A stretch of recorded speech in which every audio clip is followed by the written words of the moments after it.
Assalamualaikum warahmatullahi wabarakatuh. Selamat pagi semuanya. Kita hari ini masuk ke pertemuan keempat. Kita akan bahas modul 4 yaitu struktur keputusan. Pada bagian pertama ini kita akan bahas struktur keputusan if. Baik, kita akan bahas dulu apa itu struktur keputusan. Struktur keputusan adalah struktur program yang melakukan proses pengujian untuk mengambil suatu keputusan. Pengujian kondisi ini dilakukan untuk memilih salah satu dari beberapa alternatif yang tersedia. Jadi untuk bisa menggunakan struktur keputusan, minimal harus ada dua pilihan.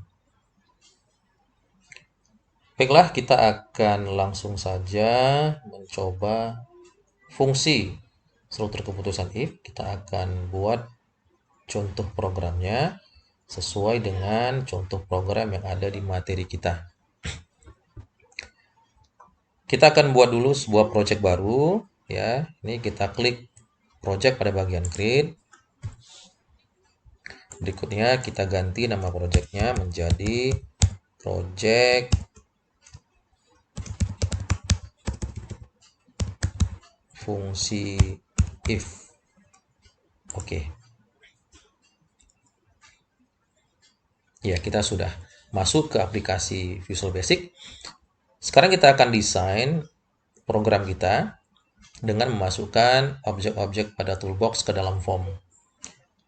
Yang pertama kita akan masukkan objek label, ada 3 objek label.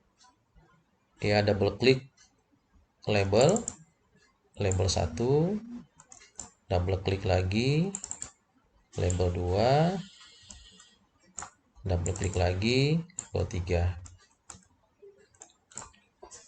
Berikutnya kita masukkan objek text box, ada 2, double klik text box, double klik lagi. Ya, ini tinggal kita atur ukurannya. Yang terakhir objek button, double klik objek button. Oke, kita sudah selesai mendesain objek yang pertama, yaitu dengan memasukkan objek-objek ke dalam form. Berikutnya kita atur properties dari masing-masing objek. Untuk mengatur properties, ya kita atur objek-objek yang pengaturan propertiesnya sama. Dalam hal ini kita akan mengatur properties untuk label 1, label 2, label 3, dan button, yaitu untuk mengganti tulisan pada objek-objek tersebut. Oke, kita mulai dari label 1, klik label 1. Perhatikan di properties ya, yang aktif yaitu label 1. Untuk mengganti tulisan, kita cari properties text. Ya, ini dia, diklik di sini. Kita ganti ya label 1 menjadi hasil tes penerimaan pegawai.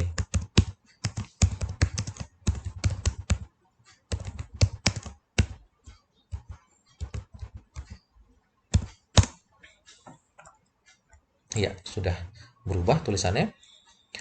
Yang berikutnya label 2. Oke, untuk menjadi perhatian ya, untuk mengatur properties berikutnya yang sama yaitu teks, kita tidak perlu mengklik properties teks pada properties. Ya, kita bisa langsung ketik tulisan yang akan kita ubah pada label 2. Karena yang aktif saat ini adalah properties text, ya. Jadi kita klik label 2, langsung kita ganti menjadi nilai. Berikutnya label 3, langsung kita ganti menjadi hasil. Yang terakhir button 1, langsung kita ganti menjadi proses.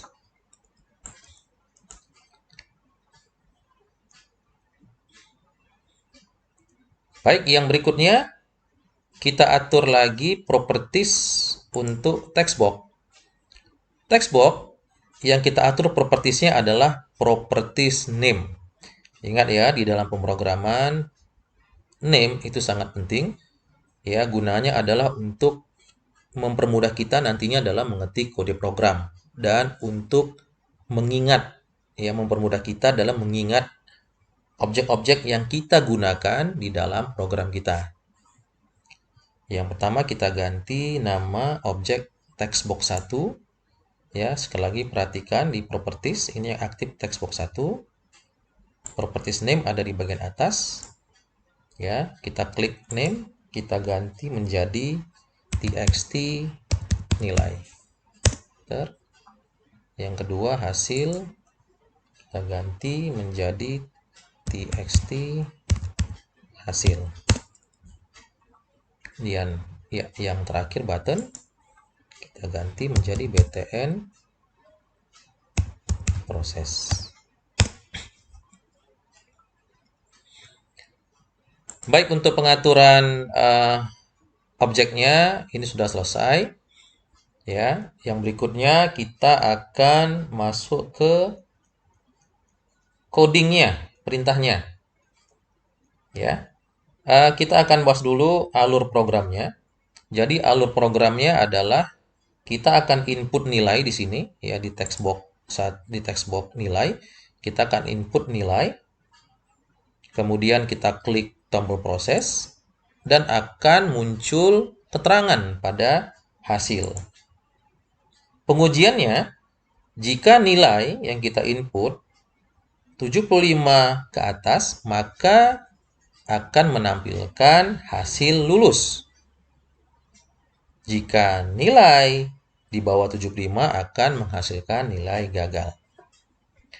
Jadi kode program kita ketik pada objek proses.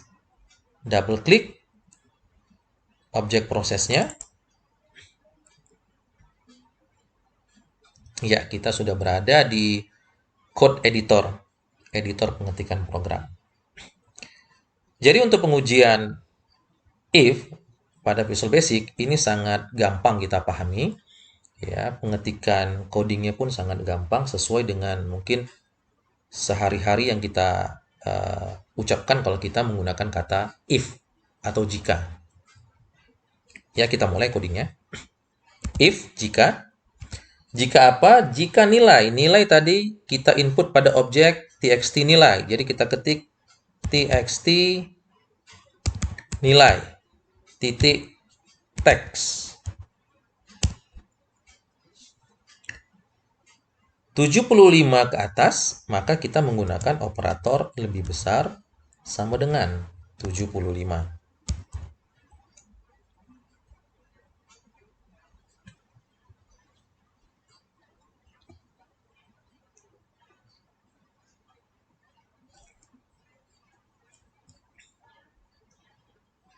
Dan berikutnya kita ketik then. Enter. Perhatikan pada saat kita mengetik kata then, ya, maka otomatis muncul and if.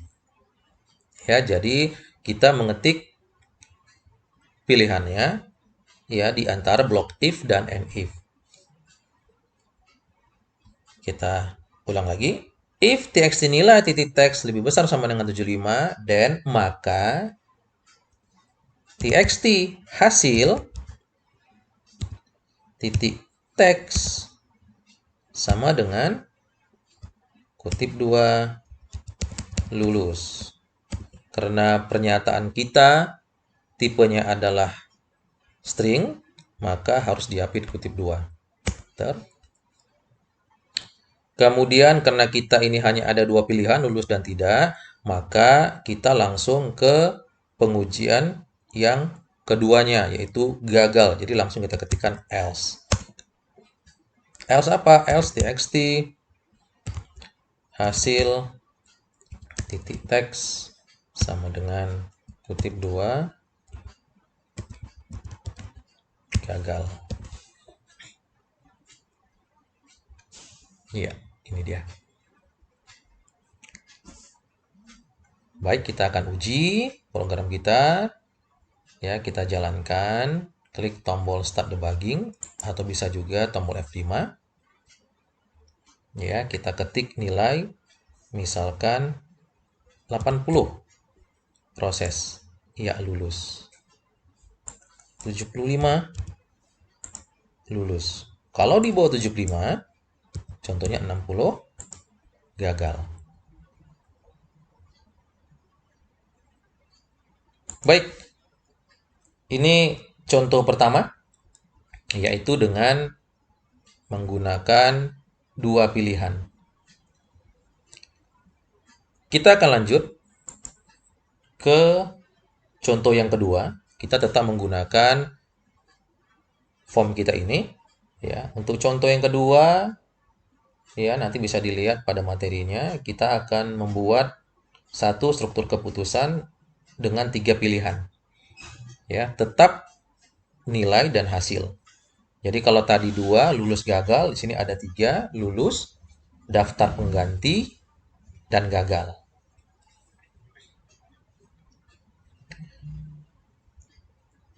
Pengujiannya yaitu jika nilai 85 ke atas maka lulus, jika nilai 75 sampai 84 maka daftar pengganti, jika nilai di bawah 75 maka gagal. Ya, kita akan ubah codingnya. Kita klik tombol proses lagi 2 kali. Ya, di sini kita hapus saja.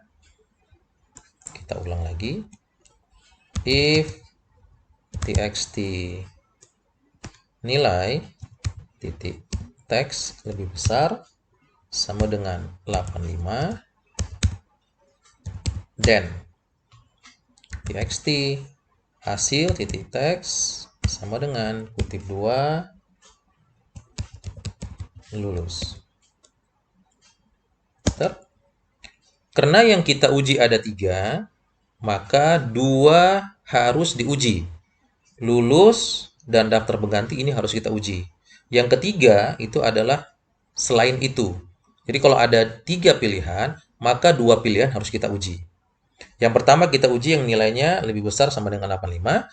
Yang kedua kita uji yang nilainya 75 sampai dengan 84. Maka kita ketik else if txt nilai titik teks lebih besar sama dengan 75,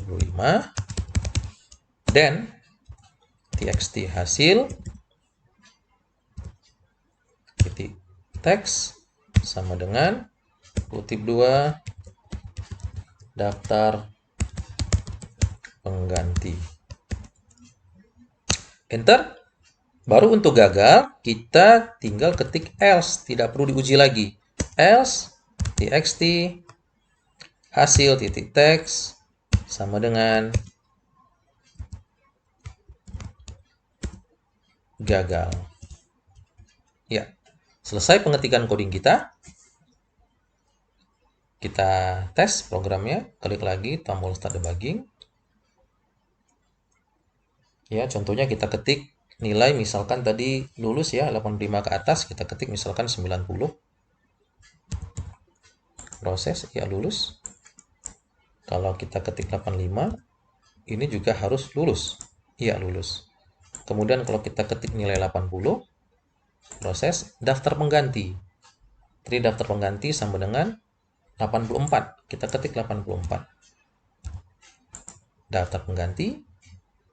Kalau kita ketik 75, masih daftar pengganti. Kalau kita ketik 74, iya, sudah masuk ke gagal.